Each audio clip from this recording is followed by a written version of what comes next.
Entonces, la genética es el estudio de los genes. En el caso de las bacterias que vamos a llevar en el año, nosotros vamos a estudiar ciertas características específicas de cada género bacteriano cuando llevemos el género, pero debemos saber cuál es la generalidad. Entonces, la genética, más que todo, nos va a explicar cómo las bacterias pasan su información de una célula a otra y le confieren características que se expresan. Que en algún caso, ustedes han visto que con el COVID, los diagnósticos moleculares de identificación genética en Bolivia han avanzado en un año lo que no han avanzado en los últimos 10 años. Es decir, todos los centros de salud han podido traer métodos de estudio de genética como la PCR para identificación de COVID, pero pasado el COVID, ¿qué pasa con esos equipos? Entonces, en la actualidad, no solamente les sirven a los laboratorios para identificar virus, sino ahora hacemos múltiples diagnósticos bacteriológicos de tipo panel, que los vamos a ver en prácticas, y no solamente eso, podemos identificar genes de resistencia bacteriana gracias a la reacción en cadena de la polimerasa, que nos identifica genes específicos de algunas bacterias multiresistentes. Entonces, el COVID para nuestros laboratorios ha traído progreso, porque métodos que antes no contábamos, ahora muchas otras áreas podemos contar y aprovechar para actualizar nuestros medios de diagnóstico. Entonces, un gen es la unidad funcional del genoma, ¿verdad?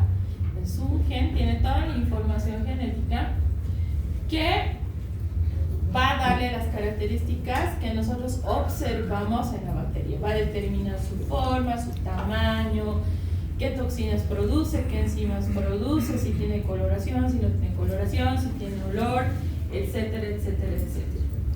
Entonces, gracias a la genética, nosotros podemos observar o identificar en la bacteria cómo está organizado su cromosoma y cómo se expresan los genes. Si ustedes han visto el ser humano, ¿cuántos genes tiene? Muchos, ¿no ven? Dentro de los cromosomas. La bacteria, ¿cuántos cromosomas tiene el ser humano? 23 pares, las células diploides y las haploides, 23 unidades, ¿no? En cambio, las bacterias tienen un cromosoma, pero dentro de ese cromosoma tienen muchos genes que le dan las características para ser un ser vivo individual. No se olviden que nosotros como seres humanos somos un ser vivo conformado por muchos tipos diferentes de células, pero la bacteria es un ser vivo de una célula. Una célula es vida en una bacteria. Entonces, en esa bacteria tiene que estar toda la información que le va a servir para, primero, ingresar al organismo, en este caso al ser vivo. Segundo lugar, adaptarse al medio donde se va a localizar. Tercer lugar, reproducirse. Cuarto lugar, producir sus toxinas, sus enzimas. Quinto lugar, diseminarse. Sexto lugar, morirse, ¿no? Es un ser vivo que cumple un ciclo de vida. Nace, crece, se reproduce, igual que los seres. Entonces, las bacterias son seres vivos unicelulares que tienen un cromosoma y que toda su información genética es compleja, porque tiene que aprender a resistir todas las agresiones que el mismo cuerpo humano hace contra esto.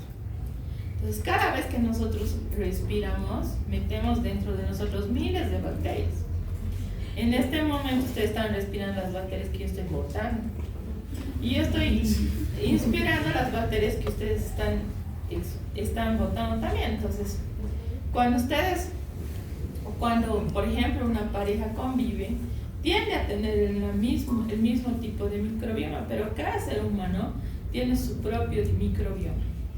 Y esa es su huella única, ¿sí? Y en la actualidad van a ver que el microbioma es la ciencia del futuro, porque ahora lo ligan a obesidad, diabetes, autismo, Parkinson, síndromes metabólicos y otro tipo de enfermedades que antes se creían que eran no transmisibles y que son enfermedades que ocurren porque tenemos predisposición, pero ahora se pueden controlar con terapia génica. Y cada vez más, ahora tenemos en nuestro medio lectores de información genética bacteriana que nos van a medir la concentración de bacterias en nosotros y va a servir para hacer tratamientos génicos, no solamente antibióticos, no solamente probióticos, prebióticos, sino tratamientos genéticos. Entonces, todo este progreso ha venido con la ingeniería genética, ¿no? Y donde más se estudian las mutaciones precisamente es en las bacterias, porque son microorganismos, algunos, que ya son resistentes a todos los antibióticos. Cuando ustedes vean resistencia en unas cuantas clases, se van a quedar horrorizados. Hay bacterias que ya no se pueden tratar con antibióticos, porque además el hombre lo que menos investiga son antibióticos, porque no es lucrativo. Entonces sí investigamos anticancerosos, investigamos quimioterapias, investigamos otras cosas, pero antibióticos no. Y no nos damos cuenta que las bacterias cada vez nos dejan menos margen para que podamos tratarlas.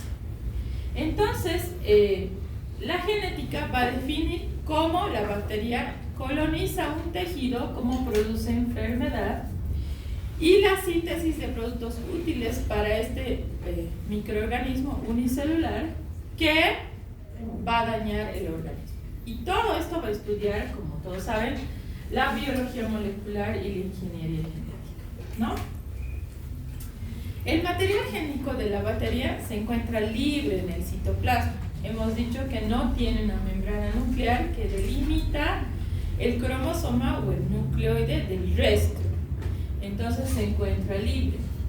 Sin embargo, el nucleoide o donde se encuentra el cromosoma no es el único material génico de una bacteria. Existen otros materiales como los plásmidos, los intrones, los transposones, los genes cassettes que se encuentran libres en el citoplasma, y estas pequeñas unidades son las que van de una bacteria a otra y se combinan con su cromosoma y generan mutaciones. El cromosoma como tal está compuesto por 80% de DNA, 10% de RNA y 10% de RNA polimerasa o proteínas. En este caso, si bien el cromosoma es una doble cadena como el cromosoma de las células eucariotas, no tienen histonas donde se superenrollan. Estos tienen unas proteínas más pequeñas que se conocen con el nombre de similhistonas, que es donde el DNA se superenrolla y genera una cadena diminuta, ¿no? Que si les tiramos puede medir varios metros. Seguramente cuando lleven bioquímica y les van a decir cuántas vueltas puede dar el genoma del ser humano alrededor de la Tierra, ¿no? Seguro esa es su pregunta de examen. Entonces el genoma es una doble cadena, doble hélice circular cerrada, porque es un cromosoma con una cadenita, haploide, es decir, uno solo no tiene par, y se nutre de genes extracromosómicos o cadenas pequeñas circulares autorreplicables como son los plásmidos. Los plásmidos son las unidades genéticas más importantes en las bacterias, porque algunos plásmidos determinan que la bacteria sea patógena o no. Y en algún caso buscamos nosotros la identificación de estos plásmidos para diagnosticar a la bacteria. Entonces, los plásmidos es ADN extracromosómico circular autorreplicable que se une al cromosoma para poder expresar su información genética. Entonces, el ADN es el que almacena la información, que al igual forma sus bases, la citosina con la guanina y la adenina con la timina. Y en las bacterias la concentración de citosina con guanina, es decir, el número de pares de citosina guanina que hay en la bacteria, nos determina qué tipo de bacteria es. Pues van a leer ustedes en su libro y va a decir tiene tantos pares de citosina guanina y se identifica con tal cosa. Entonces muchas veces la cantidad de estos pares nos ayuda a identificar qué bacterias, ¿sí?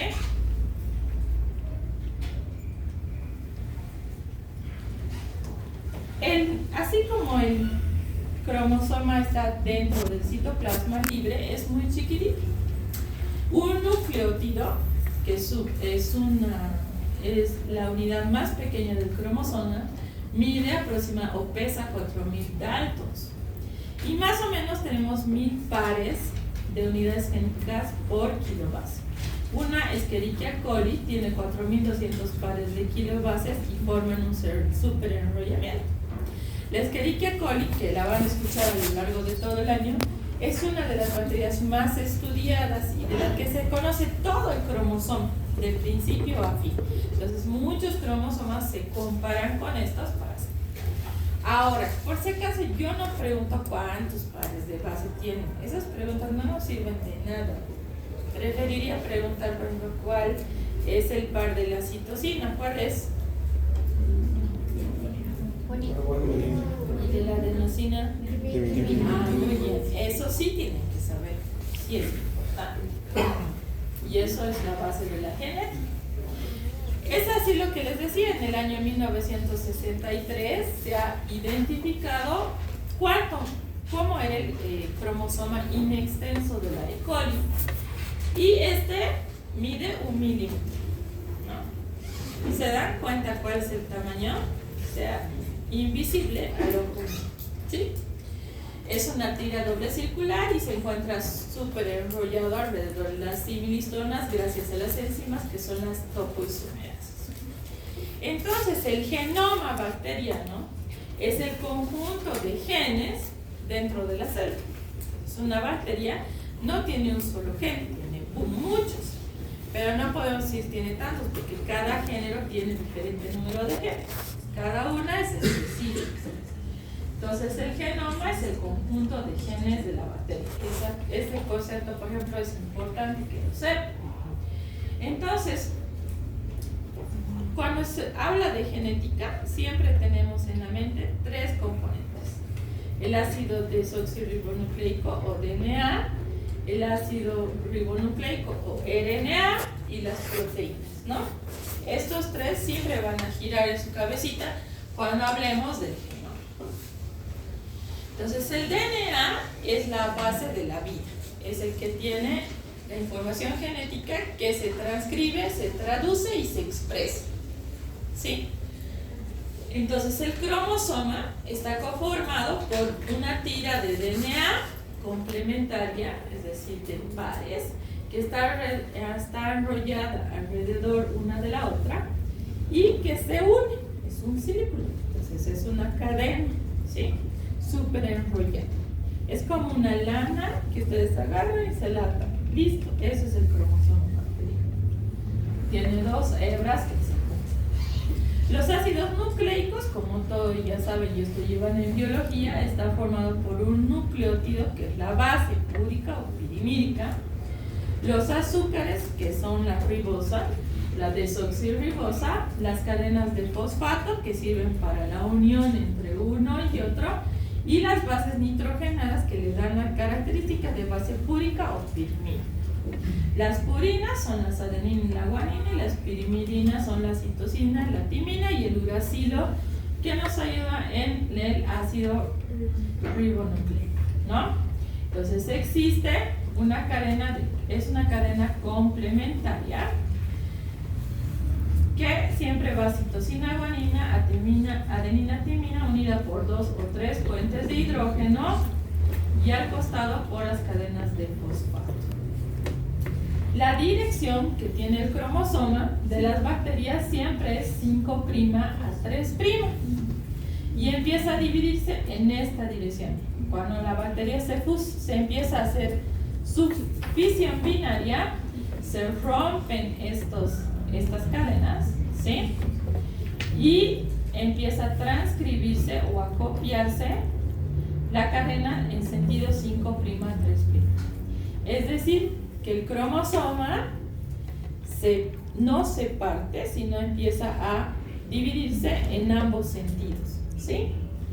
Uno va de 5' a 3', digamos, de izquierda a derecha, y el otro de 5' a 3' de derecha a izquierda. Pues cuando la batería se divide, se lleva a un lado un cromosoma completo y el otro cromosoma completo. Entonces toda la información pasa de la célula madre a la célula hija. ¿Sí? La dirección siempre es 5' a 3', siempre, ¿sí? No hay antiparalelismo. Si hablamos del RNA, vamos a ver que existen 3 diferencias marcadas. En el RNA contienen el azúcar de tipo ribosa en lugar de la desoxirribosa, tienen la base uracilo en lugar de la timina, y el RNA no es doble, es una cadena simple, ¿no? Es una cadena sencilla que se utiliza para sintetizar los aminoácidos, unir a péptidos y llegar a las proteínas, ¿no? El RNA, igual que las células eucariotas, existe de 3 tipos: el RNA mensajero, el RNA de transferencia y el RNA ribosomal.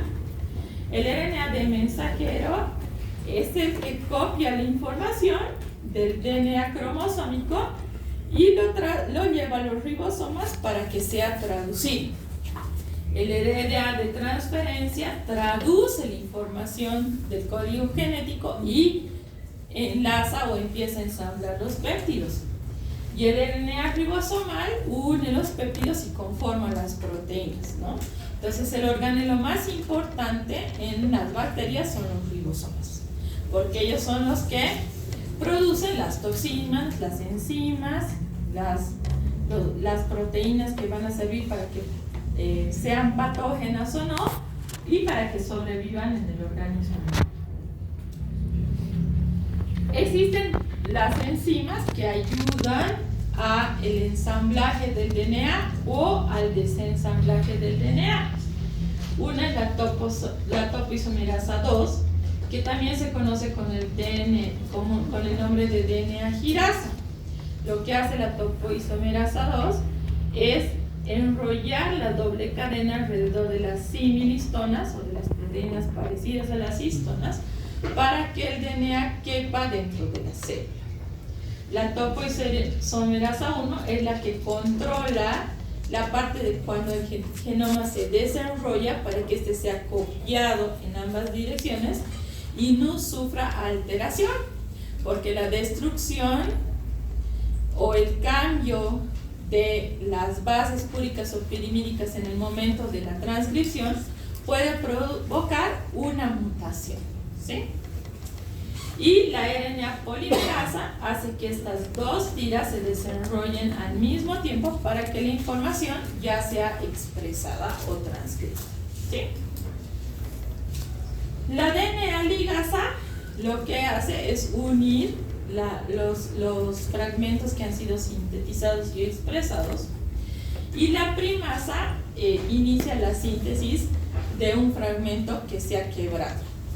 En las bacterias es muy fácil que los genes salgan del cromosoma y se queden en el citoplasma y después de un tiempo vuelvan a unirse o pasen a otra bacteria directamente. Entonces a esto se conoce como el nombre de genes saltarines. Salen de una parte del cromosoma y van a otra, o salen del cromosoma, llegan al citoplasma, y cuando se divide ese gen saltarín solo pasa a una bacteria, no a la otra hija, y se traduce solamente en las que tienen este gen. Entonces no son genes estables, sino pueden ir cambiando. Entonces las primasas son las que se encargan de replicar estas unidades que están sueltas en el citoplasma y las ayudan a unirse al cromosoma para que se expresen. Los plásmidos, que hemos dicho que son las unidades extracromosómicas más importantes, son pequeños cromosomas chiquititos. No son como los cromosomas, pero son unidades pequeñitas que se encuentran fuera del cromosoma, son independientes y ellos solitos se pueden replicar. El número de plásmidos dentro de una bacteria puede ser 1 o infinito. No existe un número tajante de cuántos plásmidos puede tener una bacteria. Entonces, si les preguntan ¿Saben cuántos plásmidos tiene una bacteria? Ustedes van a decir, puede tener uno como infinito, depende de la bacteria, ¿sí? Y los episomas son pequeños plásmidos que se integran al cromosoma. Cuando el plásmido se integra al cromosoma, este se expresa y produce un cambio en la fisiología de la bacteria. Cuando el plásmido simplemente se queda en el citoplasma, no se expresa y no produce cambios en la bacteria. Entonces, ¿de cuáles son las unidades cromosómicas que conforman la bacteria? Si ven, este es el cromosoma y estos son los plasmidos, ¿no? Chiquititos. Son unidades circulares que se encuentran fuera de él. Entonces, los plásmidos también son unidades circulares de DNA que tienen doble cadena, que se autorreplican, que puede haber más de uno y que pueden haber 100 copias de un mismo plásmido en una bacteria, ¿sí? Pero pueden haber diferentes tipos de plásmidos en una bacteria, ¿sí? Estos plásmidos tienen pequeños genes que les dan propiedades extras a una bacteria. No se olviden que el DNA a lo largo del tiempo, tanto del ser humano como de cualquier ser vivo, a lo largo de los miles de millones de años se ha ido modificando. Pero siempre queda su esencia, la esencia de un gen o de un cromosoma que lo hace ser, por ejemplo, Homo sapiens, ¿no? La esencia. Porque si toda la información del Homo sapiens variaría, tal vez ya tendríamos un ojo aquí, brazos largos, no tendríamos pies, qué sé yo, tendríamos cuernos, no sé. Pero la forma de proteger su información es que la genética preserva los genes más importantes. Entonces, los genes más importantes del Homo sapiens hacen que tengamos cabeza, brazos, piernas, 2 ojos, 2 orejas, una nariz y que todos tengamos lo mismo, la misma cantidad. Entonces, en la bacteria pasa lo mismo. En mayor razón, si los plásmidos o otros genes pueden entrar y salir de un cromosoma, si no se preservara la genética primaria, las bacterias ya se hubieran autodestruido. O quizás se hubieran vuelto más superbacterias y nos hubieran ganado al ser humano en el mundo, ¿no? Pero cualquier genoma preserva su esencia. Entonces, cada cromosoma, cada plásmido que se une al cromosoma original puede expresarse o no. Y esto hace que la bacteria pueda mutar o no. Ahora, las bacterias tienen la facilidad de que los plásmidos les pueden conferir pequeñas propiedades de adaptación a diferentes medios. Por ejemplo, el estómago es un lugar súper ácido, donde ninguna bacteria común podría vivir. Sin embargo, existe el Helicobacter pylori que genera una proteína o una enzima que es la ureasa que modifica el hábitat para que la bacteria pueda vivir ahí, ¿sí?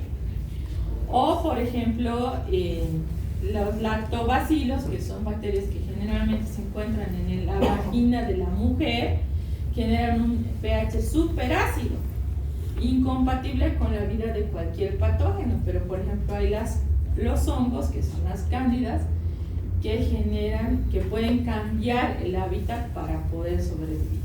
Entonces, los genes externos al cromosoma le pueden conferir a la bacteria mecanismos para adaptarse a situaciones medioambientales diferentes. El ser humano, ¿cómo se adapta? Por ejemplo, si se van a vivir a Santa Cruz, ya no usarán chompas, ni abrigos, ni chalinas, ni guantes, andarán de short y polera, ¿sí? Y sandalias.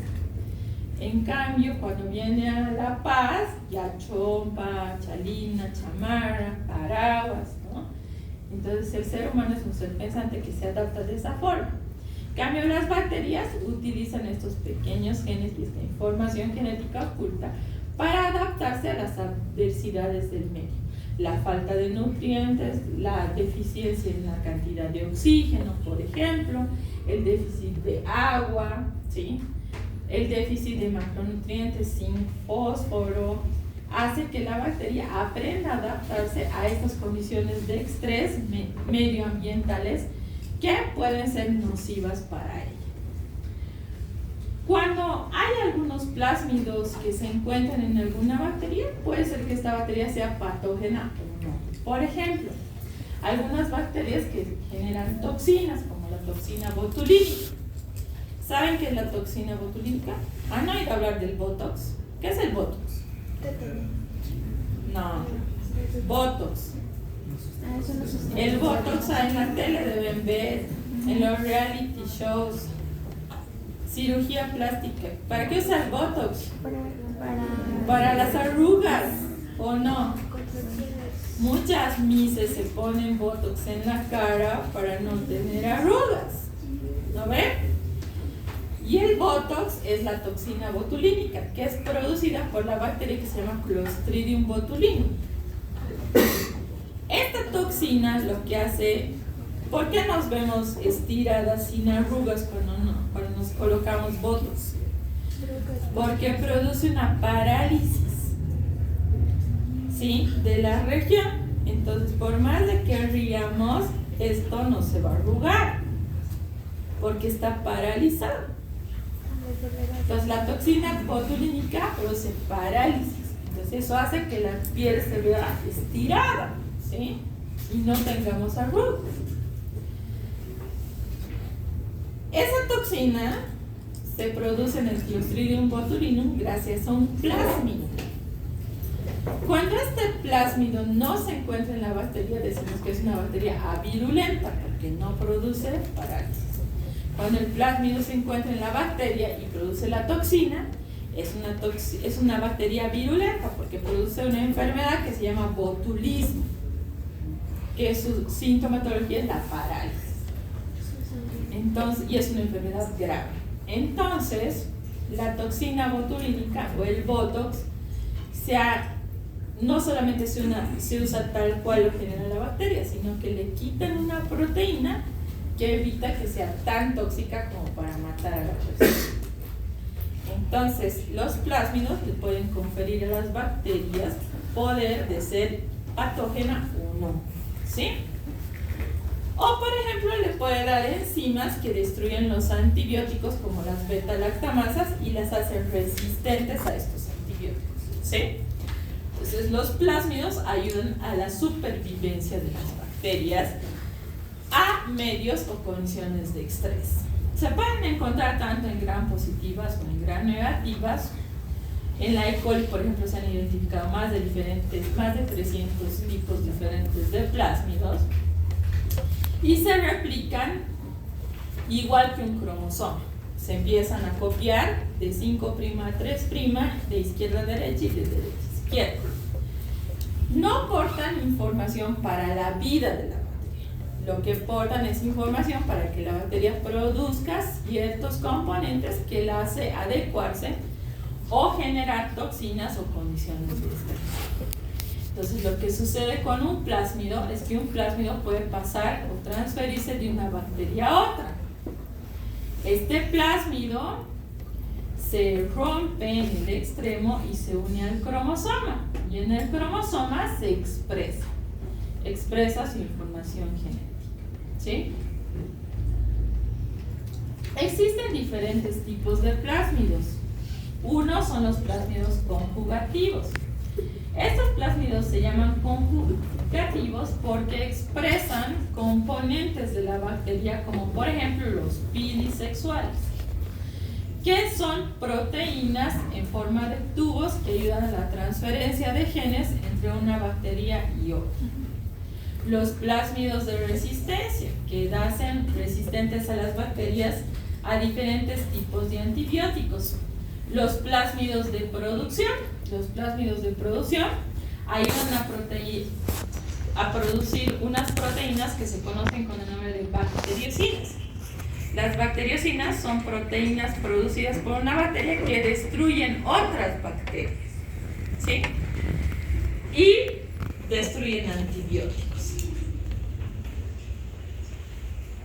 Existen plásmidos que tienen funciones fisiológicas, como por ejemplo el de utilización de la urea, que tiene el Helicobacter pylori, que lo que hace es producir ureasa que desdobla la urea en dos y genera disminución del pH en un sitio del estómago que hace que se forme una úlcera que puede derivar en cáncer gástrico.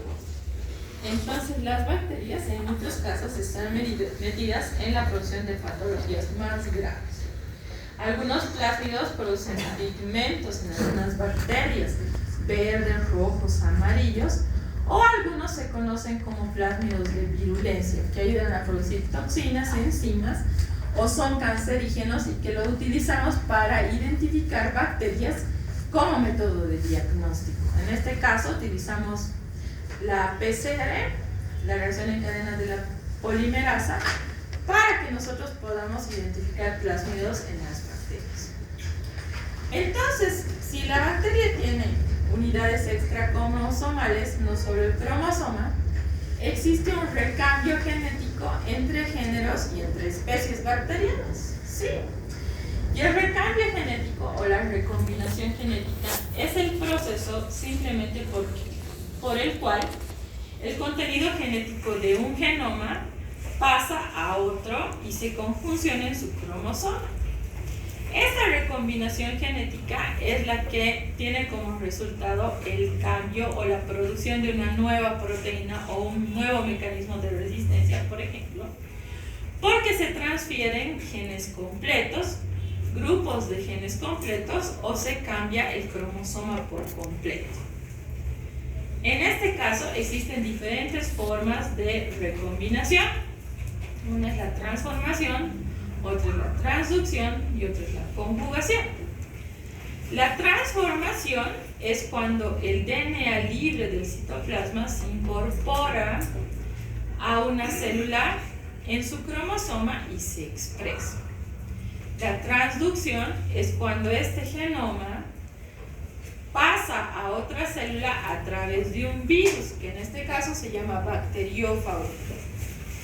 Y la conjugación es la transferencia del DNA de una célula a otra gracias a un plásmido o una proteína conjugativa que se conoce con el nombre de PID, que actúa como un puente a través del cual un cromosoma pasa de un lado a otro.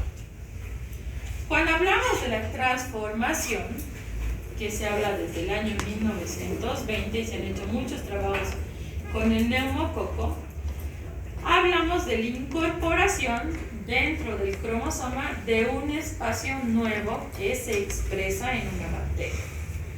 Este DNA libre se une al cromosoma bacteriano y se expresa, es decir, produce un cambio que además se hereda de célula madre a célula hija. ¿Sí? No todas las bacterias tienen la capacidad de asimilar cromosomas o pedazos genéticos de otras células. En este caso, tienen que haber proteínas que integren estos cromosomas dentro del cromosoma bacteriano. La transducción se da a través de un fago. Este es un virus que infecta una bacteria. ¿Qué es un bacteriófago? Es un virus que infecta una bacteria. Un virus no es un microorganismo porque no tiene vida. Son proteínas que encapsulan material genético, ya sea RNA o ya sea DNA. El fago tiene cabeza, cuerpo y patitas, ¿sí? Estas patitas se unen a los receptores de la pared de la bacteria y este genoma DNA se introduce dentro del citoplasma como un inyectable, ¿sí? Esta parte perfora la pared bacteriana y el genoma pasa a través de este tubo dentro del citoplasma. Entonces se utilizan en algunos casos bacteriófagos con información genética de virus para hacer tratamientos genéticos. Por ejemplo, en algún caso para estimular el sistema inmunológico de personas inmunosuprimidas, se introduce genoma de VIH modificado. Entonces infectamos a las personas con VIH a virulento simplemente para estimular la producción de linfocitos T. No le estamos infectando VIH a la persona, sino le estamos estimulando la respuesta inmune. Es decir, la persona se va a enfermar de VIH, no, porque hemos modificado el VIH, pero lo estamos introduciendo para que produzca estimulación de los linfocitos CD4 y CD8. Entonces, las terapias génicas vienen de la mano de esto, y ese es el futuro en el que ustedes van a trabajar, porque ya nosotros ya vamos a estar lejos, pero ustedes son el futuro de la medicina, ¿no? Entonces ustedes ya van a ver esas cosas. Va a ser el pan de cada día. La transducción, en cambio, bueno, en la transducción, aquí ustedes ven el bacteriófago, ¿no? Se une a la pared e inyecta el genoma, y la célula, primero, pueden ocurrir dos cosas. Una es que el bacteriófago simplemente utilice la célula para generar muchas copias del mismo bacteriófago, y otro sirve cuando inyecta su genoma en el cromosoma y este se expresa y la célula cambia o modifica su información genética. Entonces el bacteriófago es más inteligente, puede matar a la célula cuando ha generado muchas copias del mismo, y a su vez esas copias van, infectan el cromosoma de la célula y expresan la información del cromosoma. Entonces en esto se basan las terapias génicas y la virología. Los virus son así, ¿sí? Cuando veamos virología van a ver esto. Entonces lo que sucede es que el bacteriófago ingresa dentro de la célula y puede seguir el ciclo lítico, que es autorreplicarse y matar a la célula eliminando sus propias réplicas, o el ciclo lisogénico, que es cuando el genoma del bacteriófago se une al cromosoma y se expresa, ¿sí? Entonces la transducción es cuando un fago infecta una bacteria y este fago se une al cromosoma y se expresa. La transducción generalizada es cuando este DNA del bacteriófago se incluye dentro del cromosoma y ya no se sale más. Y la especializada, que lo utilizamos en la terapia génica, es cuando solo introducimos porciones que nos interesan para que éste se exprese. Ahora, no todos los fagos se pueden unir al cromosoma, depende de las proteínas que tenga también.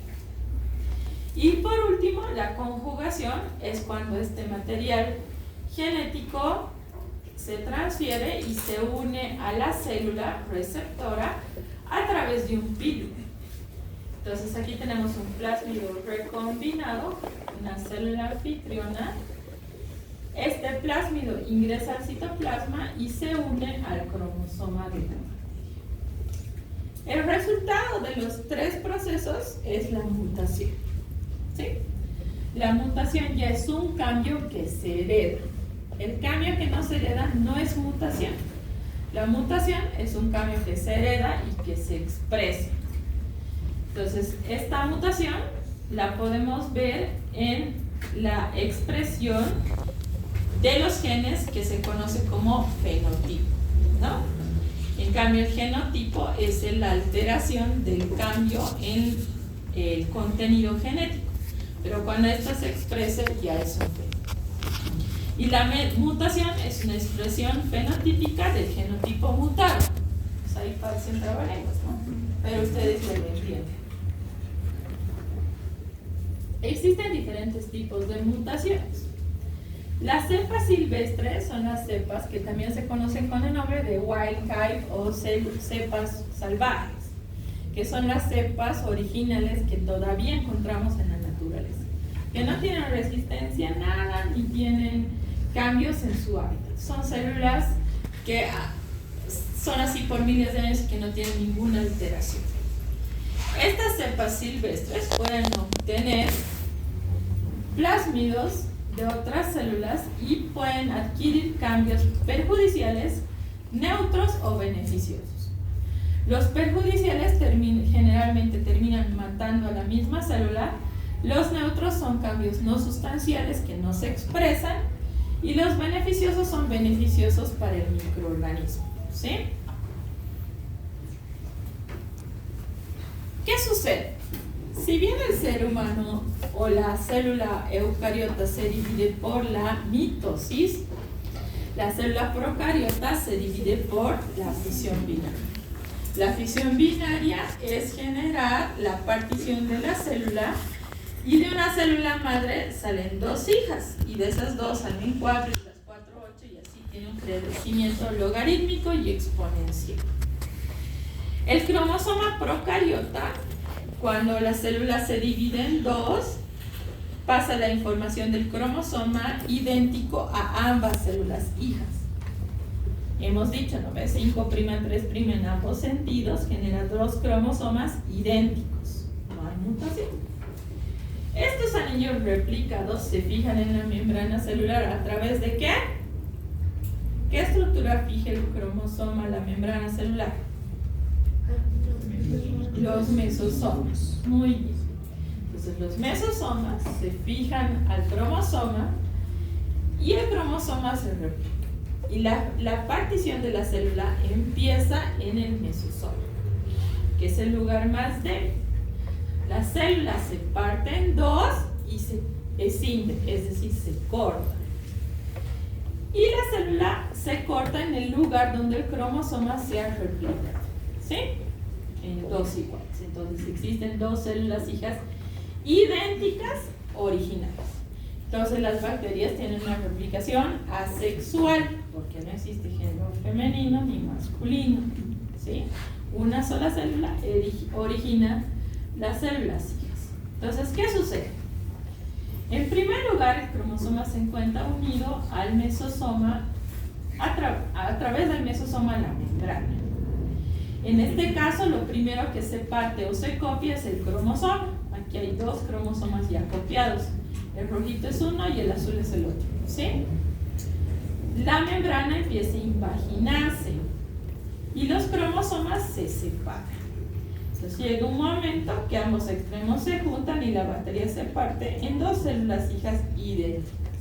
Si aquí ven el esquema, aquí ven lo que pasa en la vida real, ¿sí? Un bacilo aquí se replica el cromosoma, se empiezan a juntar los extremos y se parte en dos bacilos, ¿sí? Esa es la forma de replicación de la bacteria. Muy bien, hasta ahí hemos terminado. 45 minutos pedagógicos aprovechados. Las prácticas van a comenzar el 11 de marzo. Las listas van a salir el lunes o el martes. Se lo voy a pasar a su representante y para las personas que tengan algún problema va a salir un comunicado. No hay cambios de horarios porque vienen fijadas de acuerdo a las listas de fisiología. Si se han cambiado en fisiología, lo siento mucho, pero